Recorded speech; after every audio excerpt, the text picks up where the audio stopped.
I'm here today with Yonatan Striem-Amit, co-founder and CTO at Cybereason, to talk about trends and strategies for cybersecurity incident prevention and mitigation. Cybereason is a cybersecurity technology provider that offers a comprehensive endpoint protection platform, delivering antivirus software, endpoint detection, and response for the enterprise. Yonatan has more than 15 years of experience building highly sophisticated custom cyber solutions for commercial and government agencies. Welcome, Yonatan. Thank you for joining me. Hi, Jay. Thank you for having me here today. I've had the opportunity to meet with various other technology leaders and hear their thoughts and insights on protecting their customers and their own environments from cyber threats. And we all agree on the importance of security and maintaining the confidentiality, integrity, and availability of data and services to our employees, partners, consumers, and customers. Yonatan, what are some of the cybersecurity threats that you are seeing impacting organizations today? Well, I think the first answer is obviously ransomware. And whenever I'm asked this question, I like to answer it from two perspectives. One is the attacker's perspective, and of course, the other is the defender's perspective. From the attacker's perspective, ransomware campaigns and ransomware has really evolved into a ransomware economy. And like every legitimate business, the ransomware crime has evolved to introduce things like brokers that sell access, ransomware as a service providers that really sell a full suite of services, even all the way through offering a help desk, affiliate attackers and affiliate marketing, a very rich environment of money laundering, etc. All of these things result in what we used to think of APT technology and APT nation state level sophistication is now hitting again and again through the ransomware crime gangs. Our analysis shows that victims who are paying ransomware are almost 80% likely to be hit again, more often than not, by the same group. And more than 66% of companies that are hit by ransomware are reporting a dramatic and significant revenue loss. But this also offers an opportunity for us as defenders to actually protect ourselves even better. If ransomware of the past used to attack one machine in a kind of attack and grab situation, encrypt a single machine and run away trying to extract a couple of $100s, these days ransomware campaigns are weeks or month-long operation, where the ransomware operators are taking access to a singular machine and then leveraging that to take over the entire network, oftentimes encrypting servers, desktops, laptops, backup systems, and the infrastructure behind all of those. But each of those steps and the act of moving from those initial act of entry all the way through having that complete access is an opportunity for us as defenders to detect and completely root out the attacker. But the story here has to change focus from can we detect the actual breach, can we detect the actual malware, to can we find and eliminate every single step of the ransomware attack. And therefore, we kind of shift and reverse the attacker advantage. Every time they do something, we as defender have the opportunity to capture them, eliminate them, and completely root out past weeks or months of effort on their side to get in that control of the environment. All of those activities and every single step they execute leave traces behind. And these traces can be detected with the right behavioral-based detection solutions that are looking at the overall activity and finding if there's a ransomware attack and ransomware activity and being in progress right now to allow us the opportunity to block them. And I think that is the heart of the EDR promise, but it's really a trend across the industry on moving towards looking at the entire attack and not just the individual point solution. This goes hand in hand with another trend, I think, on the defender side is absolutely critical. Our legacy posture that focused a lot about can we protect the network is being slowly becoming obsoleted.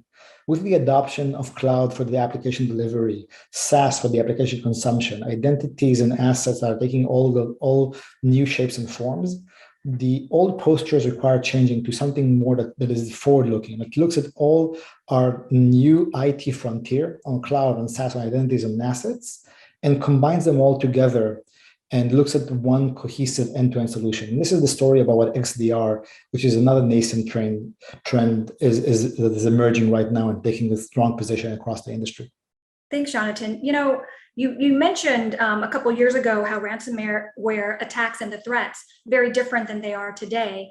With your background, you've helped a lot of companies in this space. It's continuously evolving and the risk is increasing. How do you stay ahead of all these new trends that are changing and these threats that are cropping up practically every single day? It definitely does seem like an unfair playing field, doesn't it? Where the attacker have all the advantage.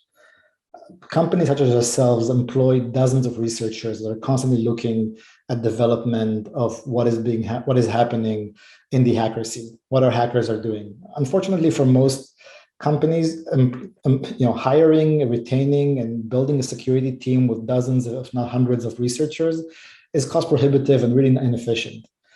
And we've been doing this. We've been tracking these attackers way before it was cool. So the first thing I think is we need to understand critically that the battle is absolutely winnable. But the solution relies on replacing antiquated technologies, our SIMs, our SOAR, the legacy AV solutions, and really moving to solutions that are focusing on the future.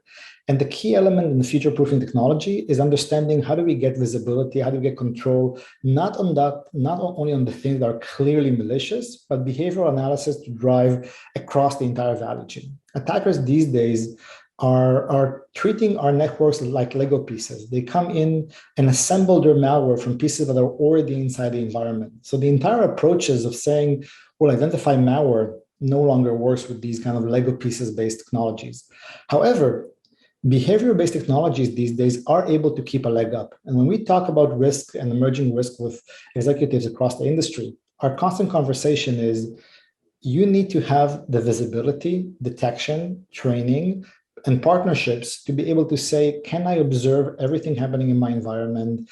Can I look into the threats across the board? Can I unify my cloud security, my identities, my application, my SaaS, and my assets together and resolve that singular visibility? And a lot of companies, the best solution for them is adopting service providers.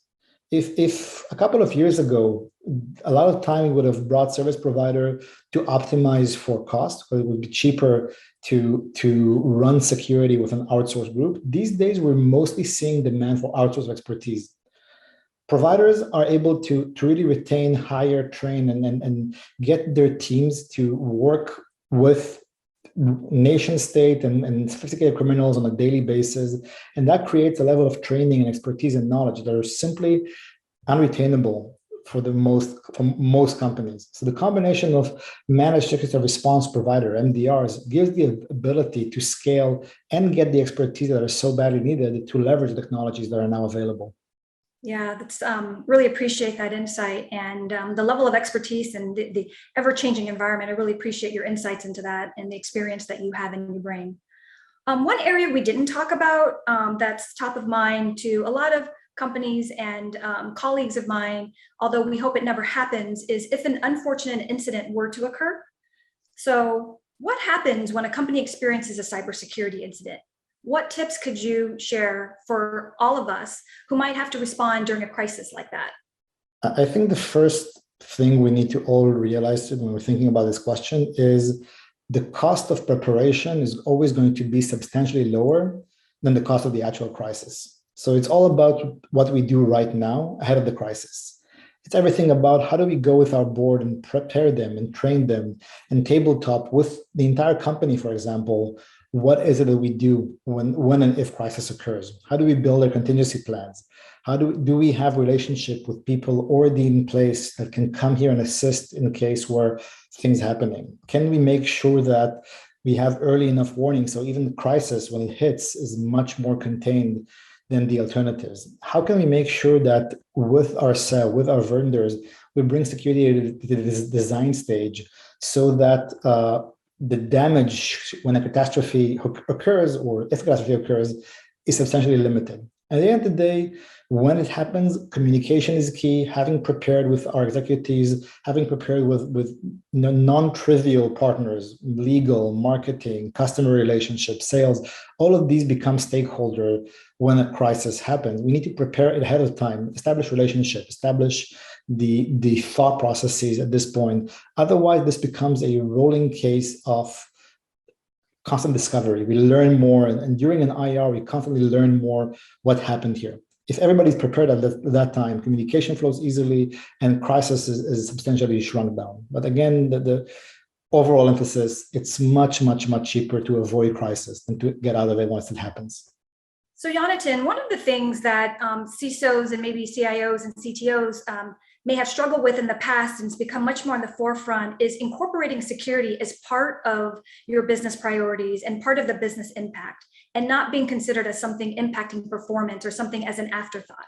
What are things that you can incorporate as you have this experience for CISOs, CIOs, CTOs into their business, and how to ensure that that level of conversation is happening across their organization? Over the last couple of years, we're seeing the role of CISOs elevate dramatically within the dynamics of a corporation. I think alongside the rise of ransomware and how much this becomes a prevalent conversation at boardrooms and management rooms, the CISO's role as being able to secure and manage that risk has been dramatically increasing. That can be and should be leveraged into asking and posing the question, how do we handle these things?